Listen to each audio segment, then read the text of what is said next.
But I think the main things is at the end of the day, volleyball is volleyball. It's in the same 9x9 court, and the rules are the same. So we.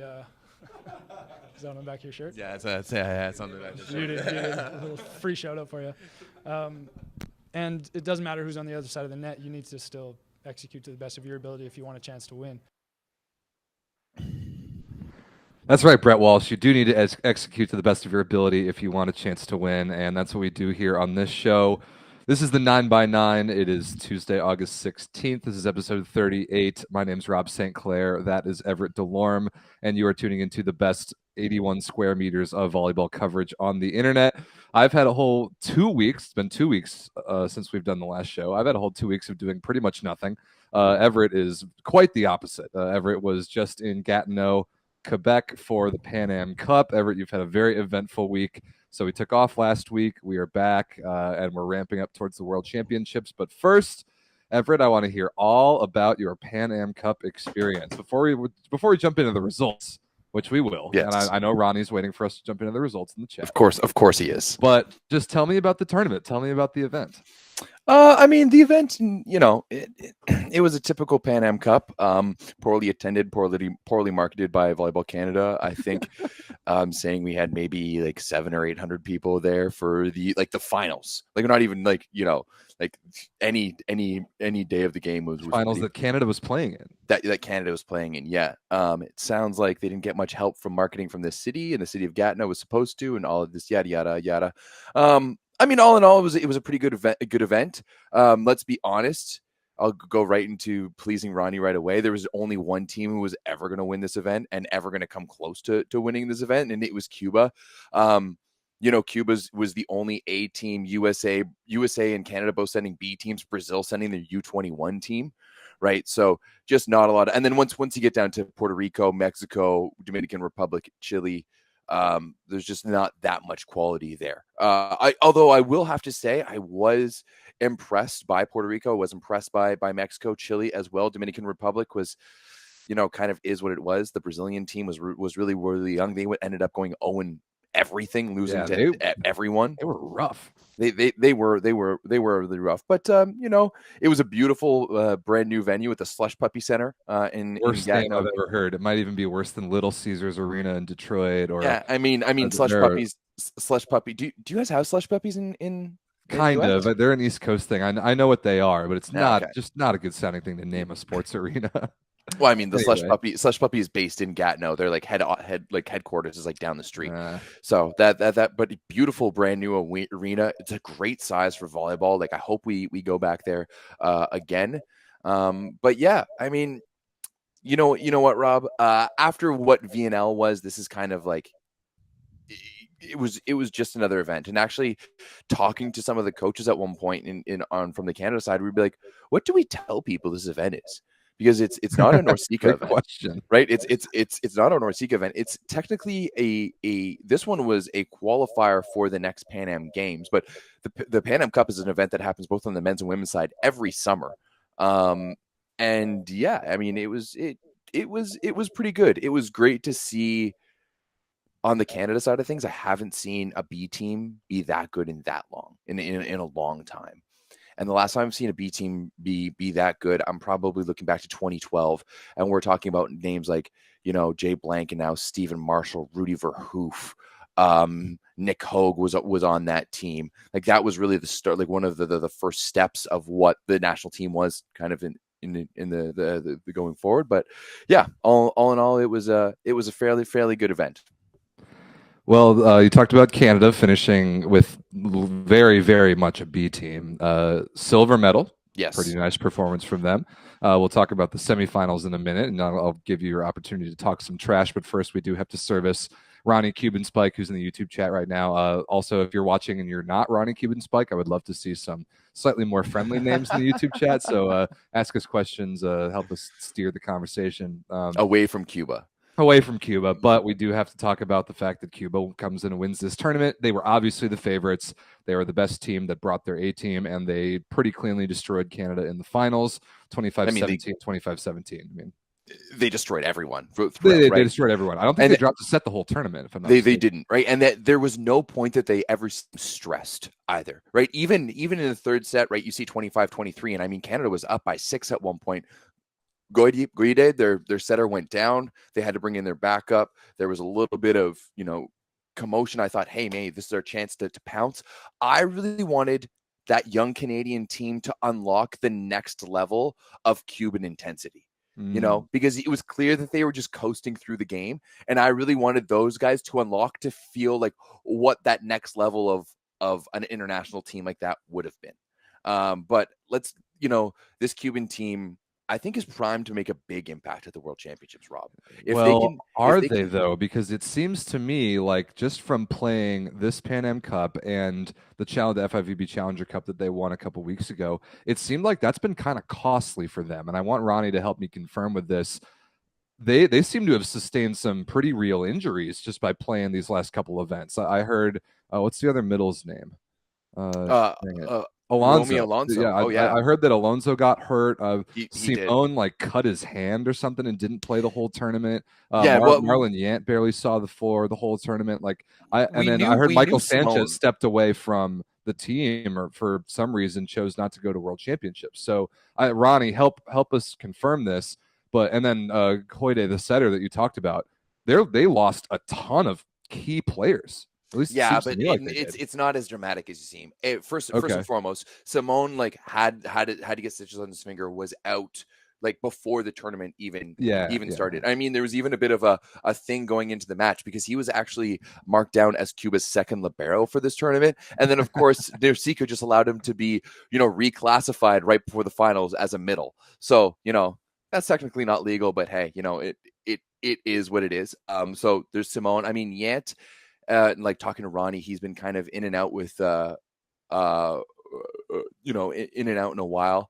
I did see that Alonso was in there for the semifinals against Chile. Wasn't in there in the finals. They had Michael Sanchez down in the middle. Concepcion wasn't there. It looks like he was out with COVID. But even going down. I don't see any of these being big time. And let's be honest, when it comes down to Yant isn't a starter on this Cuban team. I'll be the first one to say he's somehow but he's not, because you have you've got Lopez, who's a much better left side, who's a much better cannon overall than Yant. And then Melgarejo is much more consistent. He's a much better passer. He's probably the best passer that Cuba has. And he's very consistent, especially out of system. Especially in that P2 position, I would take Melgarejo any day over Marlon Yant. And Osniel Melgarejo MVP of the tournament, and I really thought that he was their third outside hitter. No, he's 100% a starter for them, without a doubt in my mind. He's also he's a very calm presence on the court around a lot of emotionality on that Cuban team, especially when you don't have Robert Landy Simon on it to kind of calm things down. He's just kind of an oasis of calmness for that Cuban team. So absolutely, I think they're going to go with Lopez and Melgarejo heading into World Champs. But I think this is a team that could do some damage. Melgarejo hit 50% efficiency on the tournament. That's efficiency. And I mean, at the end of the day, they were inferior competition. Sure, they were head over heels above everyone. It wasn't even close. As I said, they weren't stressed at any point. But you know Mike, what, Rob? Here's my question, Everett. I have a question. Since you were there, you kind of got the feeling of this. And Ronnie chiming in the chat. Cuba's played a lot of volleyball these past couple weeks, month or so. They didn't have VNL. They took a lot of time there, but then they've really hit the ground running these past couple weeks. But like you said, there wasn't really a moment, or we wanted there to be a moment, and there kind of wasn't one, because I was watching the streams on Volleyball Canada's YouTube channel. We wanted this Cuban team to be forced to unlock that next competitive level. It never really seemed like they ever had to do that. So without having ever to really reach a world championship level of intensity, and with the injuries that they sustained this tournament and then in Challenger Cup, I mean, was it worth it to bring the A team to this event? I don't think they have I don't think they have a choice, right? This is Cuba. They don't have a second team, right? And the reality is that Cuba was in Canada much longer before this event. And Ronnie said it in the chat. It's better to go to Canada and train in Canada and play an event than it is go back to train in Cuba, right? The facilities that Canada has to provide throughout all of that is way more than Cuba has to provide, right? So 100%, it's way better. And like Cuba isn't a traditional national team. I mean, Ronnie talked about it when we did our podcast together. Like, there's no B team, right? This is the A team. Like there's the A team and that's it, right? There's no B team. There's no, there's junior teams and stuff like that. So I think, yeah, it absolutely is. It absolutely is worth it to bring this team to this event. Otherwise, like, they're just going to be at home in the gym training against each other, and like, yeah, that's it. And like they didn't, like, let's be honest, like, they've played a lot recently, but nothing more, like nothing compared to what VNL was for any of the other teams at the World Championships, right? Like the travel schedule of having to play, what was it, like Norseca Final 6, and then that Challenger Cup, and then I guess it's like a few events now. So that's a lot of travel, but still, I don't really see an issue with it. Question in the chat says, do you guys think that Cuba can pull off like a VNL 2021 Slovenia sort of performance that they got all the way to the semifinals? I mean, that's projecting all the way to next year's VNL. I think you're probably asking more about World Championships, and we're going to break that down on next week's show, and we get a little bit more clarity over who's healthy, who's not, who's going, who's not. But the thing for me for Cuba, and I think we kind of talked about it after they won Challenger Cup, they have the couple of giant arms, like world-class caliber arms that you need to contend at a World Championships. The question is, can they control the ball, and do they have any experience against real, like, World Championship level competition here recently? And the answer to that one is definitely not. Definitely not with this tournament or with Challenger Cup. They are going to be jumping into World Championships at a significantly higher level. But this is Cuba. Like, let me just remind you that this is Cuba. Like, I know they haven't been around for the past decade, but like, Rob, I think, me as a Canadian fan, you as an American fan, we need to watch what's going on, because Cuba, I think, is here to play. Like, we are going to see top level of Cuba again, like we did in the 90s, like we did in the 2000s. And like this, like their pool is Brazil, Japan, and Qatar. They kick off first game of World Championships is Cuba versus Brazil. You don't think that they've had that highlighted in their calendar for a long time? Like, Cuba Brazil was one of the most storied. Like, I'm sorry, Cuba Brazil outlasts USA versus Brazil. Like, Cuba Brazil is way more fiery, way more passionate than USA Brazil. I know you're going to think differently. World Championship 2010 finals. Yeah, exactly. But like, even like, some of the most epic volleyball matches of all time have been like going, like, what's that one in the 90s? Like Pan Am Games finals that was in Brazil. Like, those are absolutely monsters. So I honestly could see Cuba going into that pool and coming out 3-0, right? Like, if they can dominate from the baseline, if you have Lopez, you have Lopez and Simon and Melgarejo all bombing from the baseline, and Herrera as well. Yeah. Like, I mean, granted, they could go 1-2, right? Let's be honest, they're going to beat Qatar regardless. They could go 1-2, but I could also see that team going 3-0 in pool play and going on a very deep run. I could see it. Like, if there's one team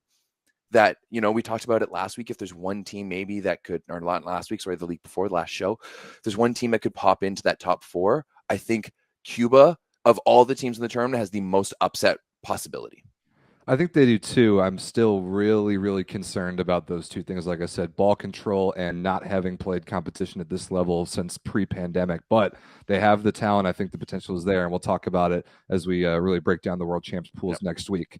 Everett, tell me about this Canada B team. Tell me about this Canadian B team. You were there. You saw a lot of new guys get in the mix. There were a lot of questions about some, like, who exactly was being used as different parts of the pipeline, even at different positions. We saw the return of both Kaczynski characters, Xander and Cole. We saw a lot of Brody Hofer, which was awesome. We saw Justin Louis, Mark Wilson, like a couple VNL guys. We literally saw everyone. Like, everyone on that Canadian roster came in and had an impact at some point. And as I said, through and through, this might be one of the most talented B teams I've ever seen. And and there's some serious potential. I think in a lot of ways, there's a lot of coming out parties. First and foremost, first guy I have to shout out on this team is going to be the guy with the plaque sitting in front of him and with the trophy in front of him. That's going to be captain and starting setter Luke Herr. I haven't posted yet, but I did an interview with Luke, and Luke comes out of the University of Manitoba, and this is his first foray really into Team Canada volleyball.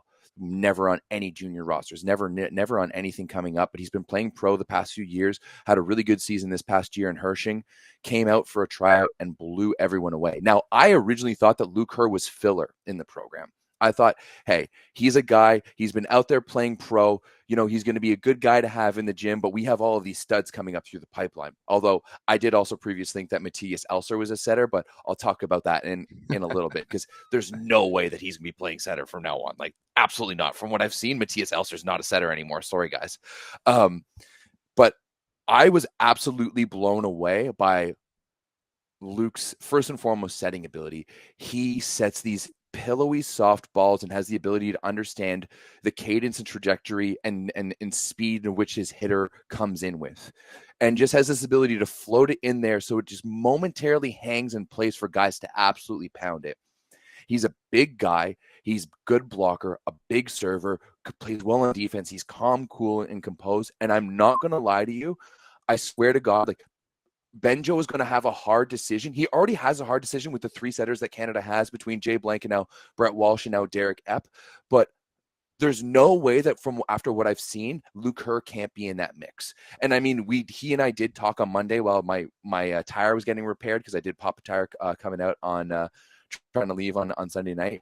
And he wasn't telling me anything, but he kind of alluded to that too, that Luke Herr was making those decisions difficult moving forward. So that's the first guy that good we really for need him. To, I'm concerned about the fact that he's 28 years old, and behind him is a very young and higher upside and more familiar with the system, Derek Epp. So I personally don't see it. Let's be honest, still ahead of him, right? Oh, yeah. Epp's still with that A team, and he'll be going to World Championships for sure. 5 years younger, huge advantage. So moving on, who else were you impressed by? As I said, dude, Matthias Elser is not a setter, right? And I know that, so Rob, if I had told you that VNL was Matthias Elser's first real foray as a left side in his entire life, would you believe me? Kind of. I mean, the whole Trinity Western system that they ran this year was really only half outside hitter at most. Yeah. So I wouldn't call that a real foray. So last year when he was with the U23 team in Mexico, a bunch of the guys got COVID. And they had to throw him into the left side. And that was his first time ever playing left side. He's always been a setter through club, through all of that. And he'd never really served receiver or anything like that. But this is the first time really this summer is where he's been training as a left side and training as an outside hitter. And I'm telling you, this guy is an outside hitter. He reminds me of a better version of Mikhail Kubiak. He is so skilled. He passes so well. He bomb serves from the ace line. He might hit one of the best Bic balls in the world. And I'm telling you, you're going to see this from my highlights. He is so good coming from the back row. I have no problem saying that he was hands down Canada's best left side throughout the week. And there's a lot of them, right? Like Sam Cooper came in at many times. Bomb balls was huge in the 5-set win against Brazil. We saw Cole Ketrazinski come in. Absolutely massive coming in off the bench, help Canada to that reverse sweep over the U.S. in the semifinals. Huge for him, especially against that American squad where he kind of got left off the UCLA team this year. Logan House is another one who was absolutely lighting things up for this team down in Mexico earlier. Just got off COVID though, so he's still kind of coming back from that. But Matthias Elser was so steady and so good for them on the left side. And he's going to be a left side from now on. He's going to go back and set for Trinity Western this year because that's what he needs to do at Trinity Western. But moving forward, he's going to be a left side. And I have no doubt about that. Looking in the middle, that's where things get so tasty for me. Xander Ketrazinski, Cole's older brother by a year, if you remember, fueled Ryerson to that win over UCLA back in 2019 at the Can-Am Holiday Classic, but has been a monster on the right side.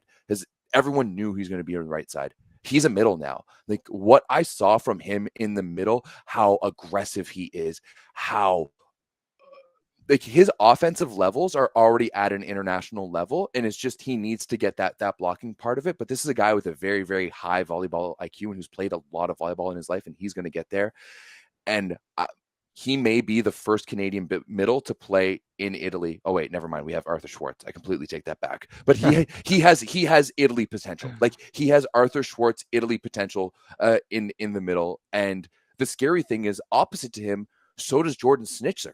Both of those guys are going to be going to play for Lumberg, and Jordan Snitzer is huge in the middle. So there's like I said, there's so much talent on this team. It's like we haven't even talked about the right sides. Obviously, Brody Hofer was unreal, but Jordan Canham, like you couldn't keep Canham off the court, and he was so clutch at certain points as well too. So there's so much to look at in this Canadian team, and I was so happy to get to see them play, because this is truly going to be this is 2028 Paris. That's what this team is right now. That's LA 2028. Sorry, LA. You're right. Everett, I'm happy for you. I'm glad that you have positive vibes about Team Canada's program and pipeline after finishing 15th place at Volleyball Nations League. But oh my goodness, dude, you cannot step in here and tell me that Matthias Elser is a better Mikhail Kubiak and one of the best big hitters in the world. That is truly I never said that. That is delusional. That's crazy. And you got to temper those expectations, man. For once, I agree with Ronnie. You're letting your heart and your Canadian homerism go on a little too much of a roll here. So I need you to relax and remember that this is not the team going to World Championships. It's going to get smoked in their pool. So I'm happy. I don't think we're going to get smoked in our pool. Happy that's for a conversation you. You reverse swept the USA. Great, whatever. People were tagging me in Discord talking trash because the USA lost. We got reverse swept. Who cares? This is a B team at a Mickey Mouse tournament. Nobody cares. The tournament is insignificant to me. And Ronnie made a point earlier that I also agree with, and that's that the USA team that played this same tournament, or it was either this or Norsica's in like 2019, that lost to Cuba in the finals. That B team was better than this Canadian B team, and I'll stand by that too. I guess we'll have to see. I mean, that B team featured like guys who had been playing pro, right? Like it featured Brendan Sander, like TJ DeFalco. That was a pretty nasty. Did they have Ensing on the right side? I think they did. Yep. Yeah. So that I mean, hey, that was a pretty nasty B team. I will give you that. I mean, I won't lie. If I was disappointed in watching the United States play, just because as soon as like I know they put up, like they took Cuba to 5 at the Mexico Final 6 a few months ago. Sani was their guy on the right side who was putting up like 20-point games. He didn't even sniff the court. He didn't even touch the court. It was so weird. As soon as Haynes and Gassman showed up, that's who they went to, and that's all who they went to, and that's ultimately why we ended up beating you guys in the semifinals. Is because come to the third set, we were rotating guys in and giving guys different looks, and Gassman and Haynes were just getting tired. That's really what it was, because they weren't using anyone else. Give me, I'll give you my takes on USA from afar. I want to see how you felt about them from up close. Ronnie seems to be impressed by Jake Haynes from this event. There's just nothing that can ever be done on. How? Yeah, that's what I'm saying. How? There's just nothing that can be done on a stat sheet or on the court or based on the eye test. I will never believe in Jake Haynes. I think he's a waste of a roster spot by now. I did think Pat Gaspin played pretty well. I wish that he had got. Pat Gaspin was the best American player by far. That doesn't surprise me at all. People asking about James Shaw. I know he was there, but he got hurt very early match 1 of the tournament, right? Match 1. If you go back into my video, it's the one USA video that I have posted right now, you'll see it. Him and Haynes get a little tied up. Haynes falls on him, kind of hits his head, and he got subbed out, and we didn't see Shaw the rest of the tournament. He wasn't even warming up from that. And we know that he has a bit of a concussion history as well too. So that answers those questions in the chats. Shaw was supposed to be the starting setter the whole tournament. He got hurt very early match 1. So was he though? That was. Oh yeah, absolutely. Yeah, you think so? Totally. Yeah, okay. He was definitely going to be the starting setter the whole tournament. But then they were. It was Isaacson that started match number 1, albeit that was against the Dominican Republic. So can't really say if that was, what they were going with. I like Quinn Isaacson. He's little, but he sets a really good ball. I think based on how young he is, I think he's got a place in the USA pipeline. A lot of outside hitters that I saw get time. Jacob Pasture, Caleb Jenis, Who else? Yeah, Brett Wildman, Kyle McCauley. I didn't think was quite as good, but a handful of those other guys, great. Get them all some looks, see if they can play out there against Cuba and receive serve and survive. I thought that was a trial by fire, good as anything. And what do you think of Mason Briggs? Because he played every point of every game. We didn't see Gage Worsley once. Yeah, no, Briggs is hands down the starter on that team. And I mean, I agree. Yeah. Gage joined that team like a week before, been playing grass tournaments the entire time. So you could just tell he wasn't in indoor form and he wasn't in indoor shape, let's say. But I was very impressed with Mason Briggs, and I wasn't really overall with the entire US team overall. I was very impressed by Jacob Pasteur, the fact that he's going into his junior year and he's hitting some of the shots that he's already hitting. He's really young. He's really explosive. He's really explosive, really young. We're going to see how he matures, especially like in serve receive and on defense. But there's a few out of system balls that he's hitting from behind his shoulder that he's cutting hard cross 4-4. That's an absolutely ridiculous shot. Like just absolutely unreal. So I think he has serious potential. We've already talked about Gassman. Isaacson was I really liked Isaacson, and I thought he set a very good game for what he had. But yeah, Mason Briggs, I could see it. I really can. He just has that level of detail and execution that I really like from a libero. He does make a few like jaw-dropping plays, but other than that, he's just steady. He's constantly communicating. He's constantly working with his other teammates. So I was a big fan of what I saw from Mason Briggs. I can confirm that Mason Briggs is now in Italy with the senior team as they lead up to World Championships whatsoever. So he got on a plane straight from Ottawa, Gatineau-ish, and flew over to Europe and is with the team. I can't confirm that he'll be on the final 14-man roster, but he is over there. And I agree with you. From what I've seen, I think he's definitely the future of the American libero position, just because he's young enough and is going to get enough time that he'll get pro-level experience than when Eric Shoji chooses to hang him up, which hopefully is never. But maybe Mason Briggs, he could be the guy in 2028 if Shoji doesn't want to play that long. We'll see. If I'd still like I don't know what's wrong with D'Agostino.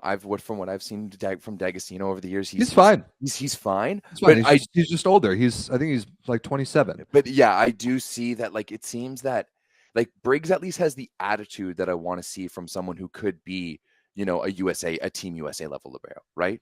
And then that's kind of want to see of him, of that group. I truly only see him and Pasteur having long-term potential. Maybe McHenry in the middle, but I think someone said it best, and I'm just gonna in the Discord said it best. But McHenry is a mix of Chen Inyezi and me. Right. And you just on a point-to-point basis, you don't know what you're going to be able to, what you're going to get. He was really impressive early on, hit a few big balls, but by the end of the tournament, he wasn't featured at all. It was Izzy Onu, who somehow got one of the like all-star awards, even though he only came in like the semis and like played like the semis and bronze medal game, but whatever, we're not going to talk about that. And also Ronnie, the fact that Ronnie, we're going to talk specifically to you, that the fact that you have any time for Jake Haynes in this, it makes me seriously question any of your volleyball integrity at this point. What are you talking about? Jake Haynes has one thing that's the international volleyball level, and that's his size. He doesn't move like an international volleyball player, and he doesn't think like an international volleyball player either. He tipped a ball under the net late in one of the games that I was watching. That was one of the most embarrassing plays I've ever seen. And like, granted, he did get so much volume. Like, it was just at a certain point, like just watching the US play, like especially against Cuba, especially against like us late. Like I was sitting with some of the A team guys when we were watching the US like kind of crumble, and it was just like someone else do something else. Like there was no change to the game plan. Like they didn't adjust anything. They just kept on going with what they had been doing before, and it didn't really work. So yeah, I would have loved to see Sandy get in there. I know he lit things up in Mexico earlier in the summer. He's younger, like they're kind of the very much the same player from what I saw, but I have no time at all for anyone saying at all that Jake Haynes should be on the A team, because he just frankly should not be.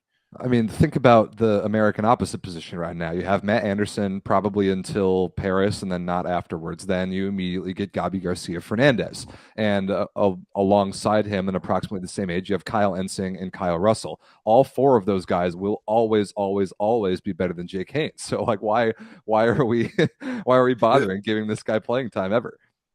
No, yeah, the reality is, and like even some Gassman, I wonder why he's on that team. Like to me, Pat Gassman should be on the A team. He should be competing for time. He didn't even get a sniff this year, right? They played Tyler Mitchell more than they played Pat Gassman. I wonder really if John Speraw has something against that shorter, stockier style of middle, because we've seen Taylor Averill the same thing. 6'10". I mean, Gassman's massive. He's just definitely yeah. He just slow doesn't. laterally. He doesn't. Yeah, he's slow laterally, but he still closes the block pretty well. Yeah, he's so effective. I like He's so, Gassman. I think he's a really I good do player. too. And he serves the ball well. I am advocating for Gassman on the national team. Yeah. Like that's this. I was like, for me, it's a waste to have both of these athletes with this group, right? And not with the if they're not going to be with the A team at this point in their careers, they shouldn't be with the B team.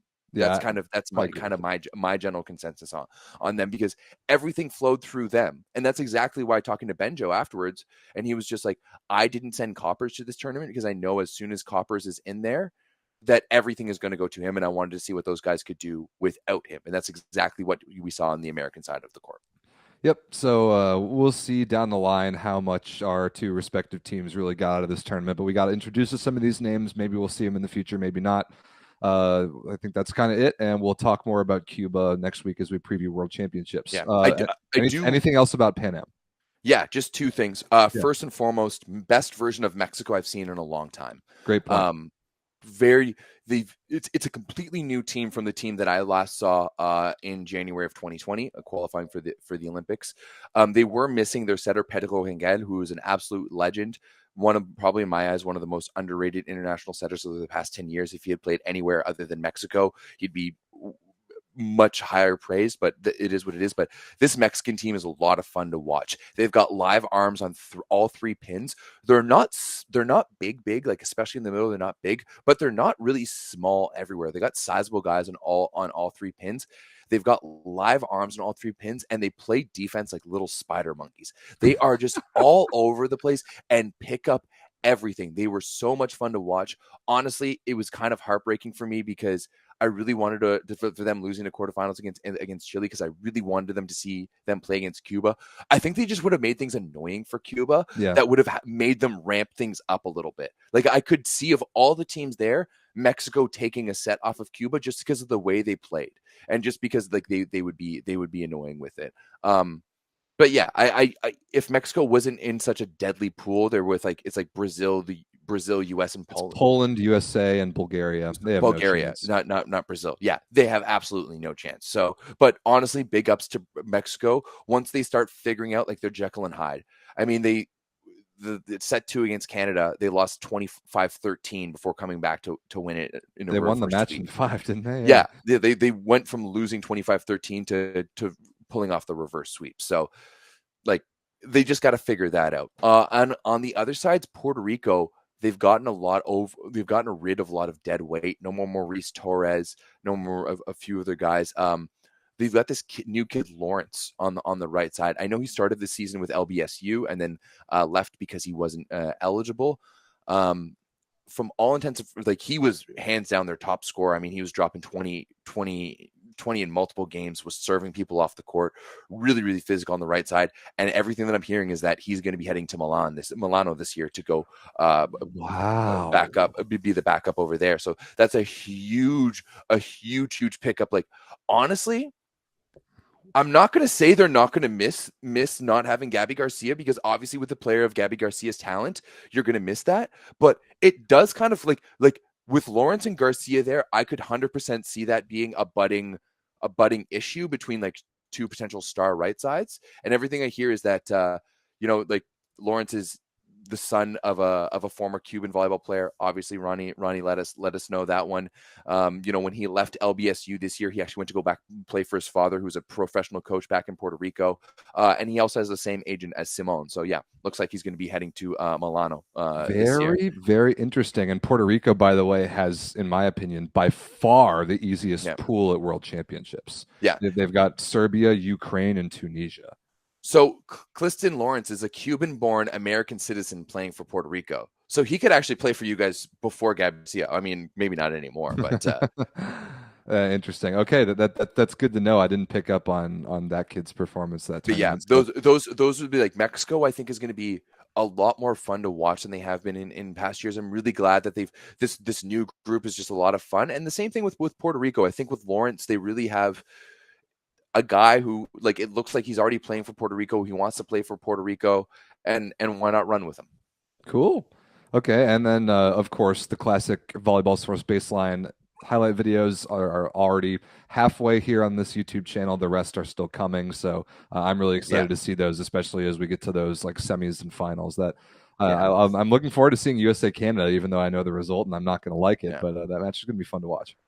I do. Rob already knows, but I do have some bad news about those videos. There was one day, it made me very sad.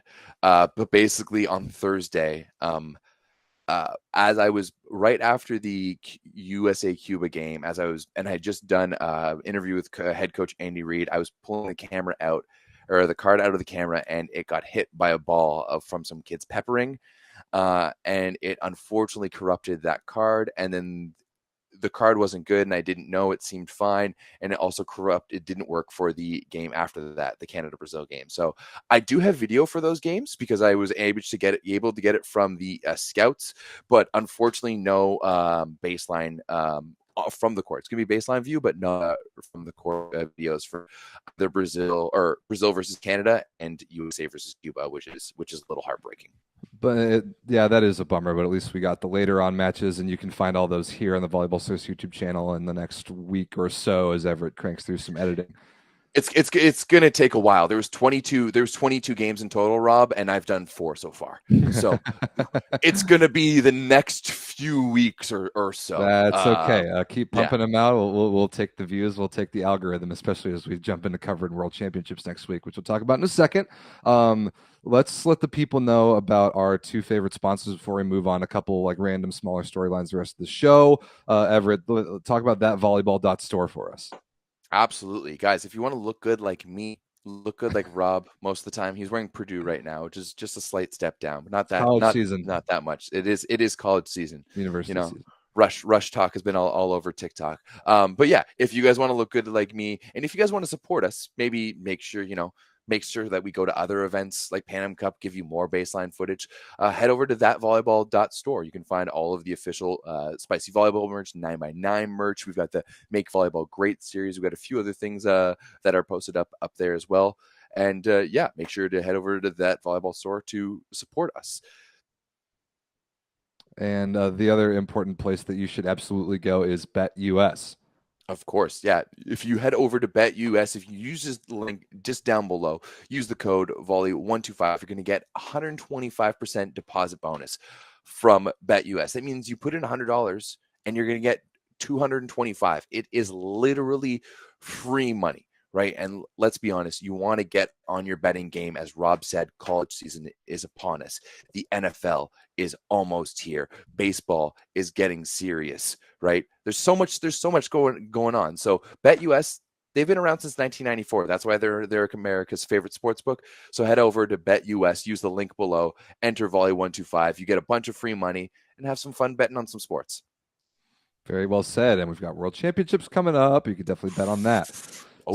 Speaking of World Championships, got a couple other headlines to get to with that. We also have this stupid waste of a time tournament, Euro Volley qualifiers. Oh yeah, I did see this. Yeah, CEV events. Like it's weird. It's got like couple pools of 3, couple pools of 4. They play like a double round robin in their pool, and if you finish high enough, you get a berth in Euro Volley next year. It's just a very why are we playing this tournament? We play enough volleyball. You're running these teams into the ground. Like Turkey in particular is playing this tournament there. I mean, they just played Challenger Cup. They're about to go play World Championships. You're just saturating these teams with matches. However, Turkey did lose one to Denmark, which is very weird. You shouldn't lose to Denmark, and they did. So I guess that was kind of interesting. I know there have been some people in the Discord talking about this. This is not on my radar in any way until Turkey lost a 5-setter to Denmark. That was weird. My take on this is it's too much volleyball. It doesn't need to be played. I don't think they had their A team there. Like I just like Umgio was there. No, it was his What little was the brother. other It was the other. Lagumdzija? Yeah, it was the other Lagumdzija. Yeah, because They tricked me. I actually saw. I tuned into this match real quickly, and it was 1-1 at that point, and I just found it funny. They were playing in Middelfart, Denmark, and that's where a few Canadians have been playing recently. But yeah, no, it was a little Lagumdzija, and I don't think there other Lagumdzija was the only name I recognized on the roster, and it wasn't. It was M Lagumdzija, not A. Yeah, Mirza. Okay, Yeah. well, whatever. This tournament's happening. Whatever. Go to the CV's website if you're interested. Yeah. There's a much bigger tournament coming up, Everett. There's a much bigger tournament coming up. 9 days until the 2022 Men's World Championship. It is very close. It starts next Thursday, I think. Next Thursday. What's August 26th? Next Friday. Next Friday. Yeah. So 10 days North American time. Next Friday, we get World Championships. So next week on this show, next Tuesday, we will have a very full World Championships preview show. And I'll talk about sort of our content schedule in a second. But a couple headlines as we go in. You saw on the thumbnail of this video, you saw this man. You saw Wilfredo Leon, Sad Leon, the best player in the world, in his Polish national team jersey. Now, there's been a lot of speculation about this after he had that minor knee procedure after the end of his club season in Perugia. We knew we weren't going to see him in VNL. We knew that World Championships was 50-50 for Wilfredo Leon at best. But then the last week or so, they were saying like, oh yeah, he's going to be ready. He's going to be good for like the knockout stages of World Champs. And then it was looking like he was going to be on the roster because he was in the gym training with the team. And then they announced, nope, we're shutting it down. No Wilfredo Leon at the World Championships. We'll have to go this great tournament without getting to watch the best player in the world. That is sad. Yeah, it's sad. But it's like I expected it. Me too. At no point did I ever think that he was actually going to get back for World Championships. I think that's one of the things that you have to say. But the reality is that like that turnaround for them is real quick. And on the opposite end, like, let's be honest, Poland doesn't really need him. Like, that's absolutely astonishing to say for a player like Wilfredo Leon, but whatever Poland has going on, but straight up though, it's not like he helped them win last year. Or, it's like, it's not like he helped them win at Eurovolley. It's not like he helped them win at the Olympics. It's not like he helped them win. He was the best player in that Olympic Games, and it wasn't even close, and the rest of his team blew it. You are right. Let's not gloss over that, just because, I mean, you can't discount the best player in the world who played his best volleyball at the biggest tournament last year. That no blame for any of Poland's shortcomings falls on Wilfredo Leon. Exactly. None. So they need to figure it out within themselves, right? And let's be honest, that roster is still a roster that could win a World Championships. Their problems is more than volleyball, right? Their problem is more than X's and O. Their problem is more than execution. It's all up here, right? And it's something within the ethos of Polish volleyball. But then again, let's be honest, World Championships, they are the 2-time defending world champs. Right, they did win in 2014. They did win in 2018, and they are the hosts once again in 2022. But I really don't think they need him. Like, look at that roster, right? Like, I think roster is nasty, and we'll talk about it next week. We'll talk about it. I don't want to double up on what we're covering here, but I don't think I can get on board with the argument that, oh no, you don't really need the best player in the world. He's the best player in the world, and there actually is a little bit of uncertainty about their second left side position. Like, across from Kamil Semeniuk, I'm not that like convinced of who their second starting outside is. They've got a lot of good options. I don't know which one I would pick right now, and I think whoever that person is, his leash is going to be kind of short. And if you had Leon and Semeniuk, there would be just no question for the whole tournament. So, but just as a fan, this is a bummer. I love Wilfredo Leon. I would love to watch him actually get to play in a major national team tournament or a world championship. The last one he played was when he was 16 with Cuba in 2010. So you're right. It's wild. We'll have to wait until 2026 when he'll be 33 at that point. I'm sure he'll still be playing, but long gap to see Wilfredo at the World Championships. We will not see him this year. Speaking of people who we will not see at the World Championships, Mark Lebedew was fired by Slovenia. Let's dive into this because this is spicy. Man, this might be the other than Bernardo Resende last year coaching one tournament with France and then choosing to walk away, I think this is the quickest hiring and firing of a national team coach that I have ever seen. And it comes with a guy who's very well respected, like Mark Lebedew. And I know we talked about Slovenia during VNL. They weren't as good as we thought that they were going to be, or that I'm sure that they wanted to be. But with so little time in between that and World Championships, to replace your coach after only one tournament was crazy to me. And it's his replacement. I don't have his photo, but that's none other than Georg Kritsu, who just won Champions League with Zaksa Kedjers and Kozle. So he'll have the reins for Slovenia at World Championships, and who knows for how long thereafter. But Everett, what are your thoughts on the very surprising early firing of Mark Lebedew?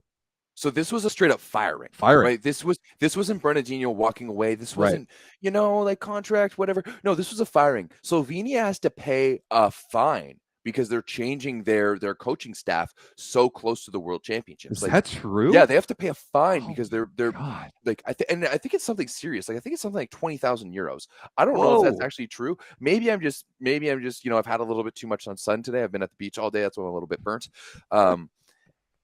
But yeah, they have to pay for a fine for this. So this is not something that was predicted, whatsoever by any stretch of the imagination. This is absolutely massive.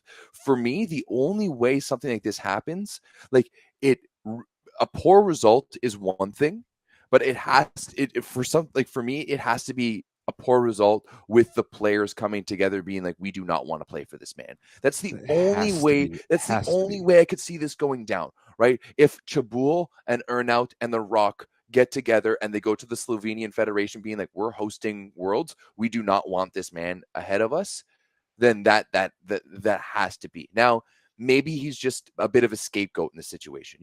I don't really have any ties to the Slovenian team. Neither do you. We don't have much of a Slovenian presence in our Discord. But if you're out there, please come. We'd love to hear more about your beautiful country and volleyball culture. But this maybe this is a straight up firing. This is crazy. Oh, absolutely. And yeah, the quote on World of Volley is, the Federation estimates that some changes were necessary to fulfill our goals related to this World Championship. Yeah, playing it at home, like hosting 4 out of the 6 pools and apparently having to pay a fine for turning it over this late. It must have been something significant that came from within. I'm totally with you. It had to have come from Slovenia's core group of players. Otherwise, there's no way this would have happened. And I understand if it did come from those core group of players, that they had to make this move because their window is not going to be open for very much longer. They have one window and it's right now. It's right now. They have to if they're going to win a major international tournament, they might not even be able to do it in 2024. This group doesn't make it to Paris, right? Chabul and Earnout and the rest, absolutely not. Like this magical group that you've had from Slovenia for the past decade, 100%. This is the last breath for them.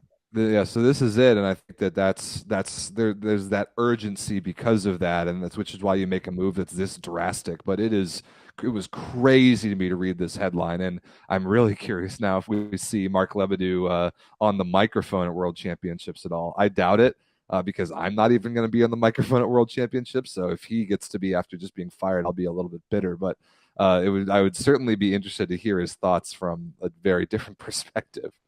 Well, let's be honest. We know who's in charge of that, Rob, and we know how that person feels about Lebedew. So I would almost guarantee at this point that if Lebedew's not coaching, he's going to be on the mic. So I'm sorry. Hey, trust me. If it was up to me, I'd have you in all the games, and I'd just be by your side.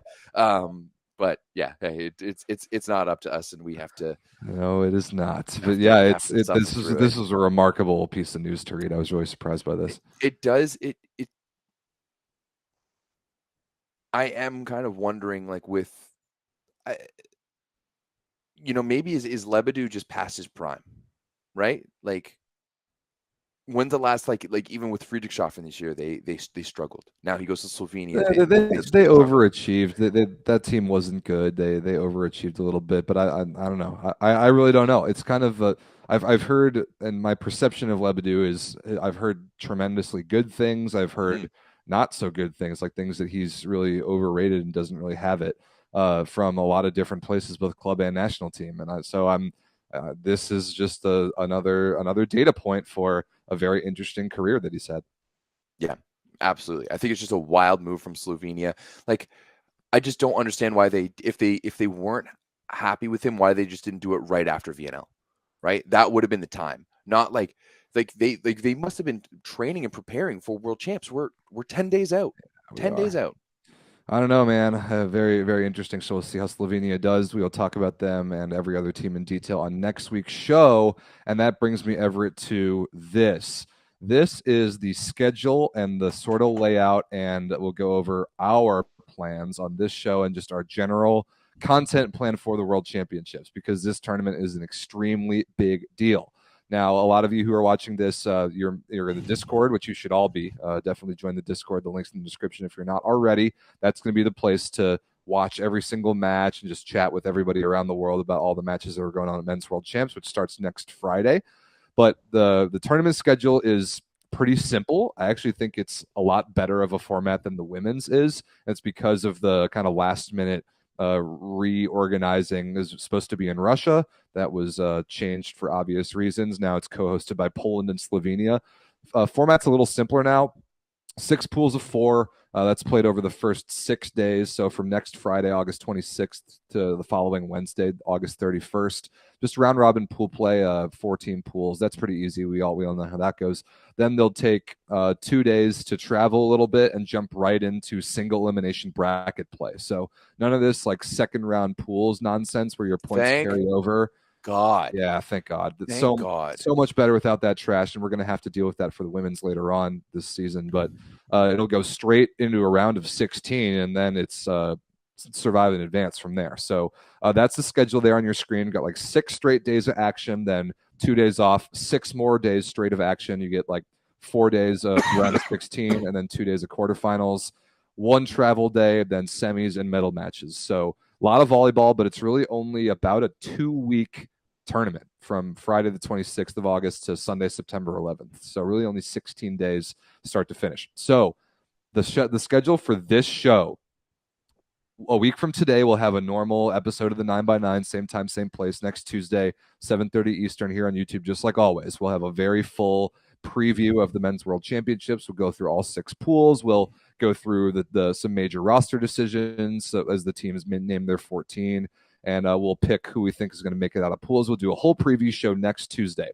After that, we're going to jump into this schedule here that you see on your screen. So it's going to be a little more sporadic and, well, not sporadic. It's intentional based on what's going on in the tournament. So after the first it'll be more than what we normally do. Way more. Yeah. And like if you watch this cover, it won't be VNL Ottawa more. So today, it won't quite be VNL Ottawa level because we won't be there.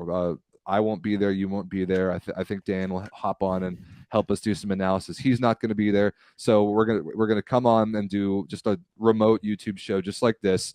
But we'll do several of them. We'll do 6 over the course of the tournament. So the first one will be Sunday, August 28th. That'll be like right in the middle of pool play. So after 3 days of pools and with 3 more days of pools, we'll do a show in the middle. Then we'll do a show on Wednesday the 31st after pool play is over to wrap up pools, preview the round of 16. We'll do a show on Sunday, September 4th after the first half of round of 16 matches are played. So that'll be 4 matches, and then there'll be 4 after that. Then we'll do another show on Tuesday, September 6th after the final 8 are set. We'll do another show on Thursday, September 8th after the final 4 are set. And then we'll do one final show on Sunday night, September 11th after the medal matches. So we'll know the winner by that point.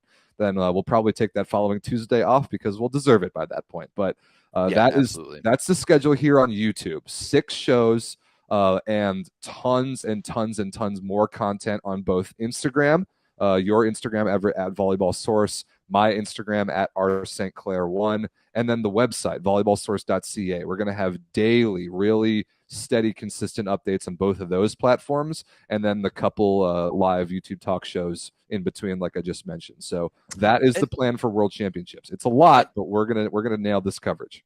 I'm stoked for it. I mean, let's be honest. I think we should need to go out there and just make volleyball world a little upset that they haven't hired us and brought us along because the real ones know that where the coverage is going to be at, and The that's real going to ones be know.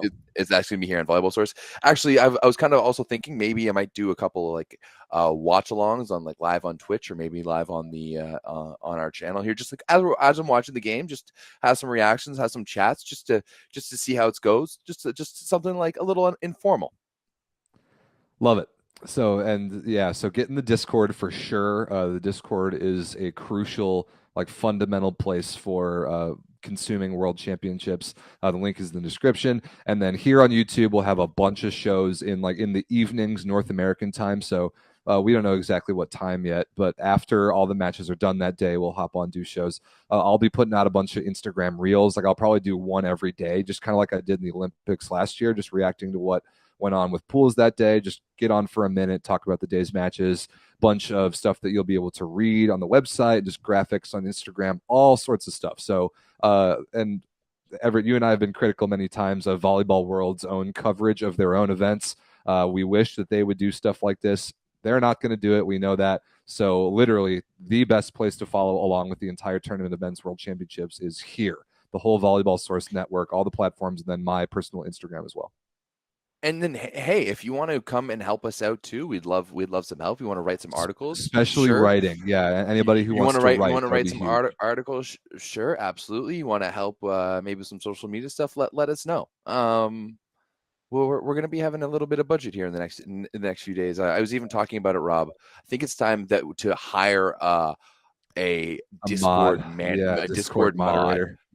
Good problem to have. It's gotten to that level. 2 or 3. Yeah, it's gotten a level. Ronnie, no, like it's already a no, man. Like there's no way we could. I saw Ronnie. Who was it? Oh, it was Madame Melcan, and I was just, there's absolutely no way I'm letting you be a mod. We need someone. Chance. We need someone, and I mean, yeah, maybe we'll do some interviews. We'll do some like Zoom interviews to get some people in there, because I feel like we're gonna have a bit of an influx of people watching World Championships. I think we are. I think there's going to be a lot of people watching this show, watching all of our coverage. A lot of people that are going to come in from the baseline highlights from Pan Am that are going to find out that we're the best place to follow World Championships. It's going to be a big couple weeks for us in Volleyball Source. So absolutely, this is the schedule. We'll put this on Instagram very soon. But so same time, same place next Tuesday. So next Tuesday at 7:30 p.m. Eastern, just like normal, we'll preview the whole tournament, and then we'll dive right in and be all about the coverage from afar, but every day on various platforms you'll be seeing us.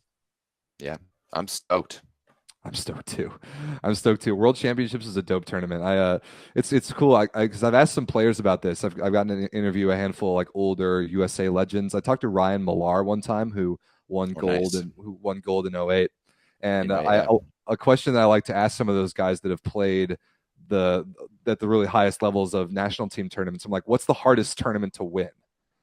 And I usually ask between World Champs, World Cup, which I don't think exists anymore, and then the Olympics. Yeah. And so I think Loy Ball always said World Cup, because it's a straight up round robin. There's no playoffs. If you lose one game, you might be done for the tournament. But Ryan Millar emphatically said that World Championships was the most difficult tournament to win. And I think that might have been under that old dumb format with like the 2 pools and the carryover of points and all that stuff. But this tournament with this format, this is going to be difficult to win, because you've got to make it out of pools. You've got to get a good seed, because everybody other than the host, which will get the 1 and 2 seeds, like so Poland and Slovenia, if they make it out of their pool, will get the number 1 and 2 seeds in the bracket. Everybody else is just straight up reseeded from 3 to 16. So the matchup you get in the bracket depends on how you finish in pools, and it's just single elimination from that point. So this is not going to be an easy tournament to win, and whoever gets there, it's going to be cutthroat, man. It's going to be truly cutthroat. I'm really excited for it. I think it's going to be a good one. Absolutely. So next Tuesday, again, right here, normal episode of the 9x9 will be previewing the entire tournament, letting you know what to expect, and then we will be diving in headfirst with all kinds of coverage once first serve happens on next Friday, August 26th. Cuba, Brazil to kick us off too. Like, incredible. What a way to start. Like, man, I might bet on it. I might go to Bet US right now and bet on it. Bet on that game now, because I bet you Cuba's line is going to be way under Brazil's, and I Yeah, I'm really upset that that's at 4 a.m. my time. But I'm gonna, as soon as I wake up that Friday, I'm putting on the replay. I want to watch that whole thing. All right, fair enough. Are you gonna go to work that day? You wanna? Hope not. We'll see about that. That's next. Oh, that's Labor Day weekend here in the States. We'll have that following Monday off. They always like to give us half days on the Friday before that, so I'll be able to pull something off. Okay, cool. Let's watch that then for sure. Absolutely. So is that it, Everett? Anything I think else that's it. before we leave the people for a week and then dive right into World Champs? No, I think that's it. Be patient with the Pan Am Cup videos. My goal is to have one per day.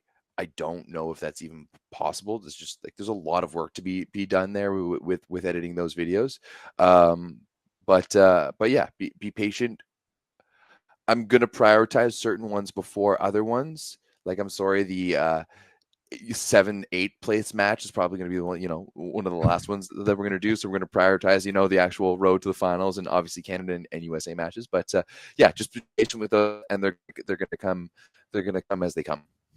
They're going to come as they come. They'll be right here on the Volleyball Source YouTube channel. So we will see you next week for the 9x9 World Championships preview show and then all the awesome content after that. So we'll see you in the Discord, and then we'll see you right here, same time, same place next Tuesday. Peace. Thanks for watching.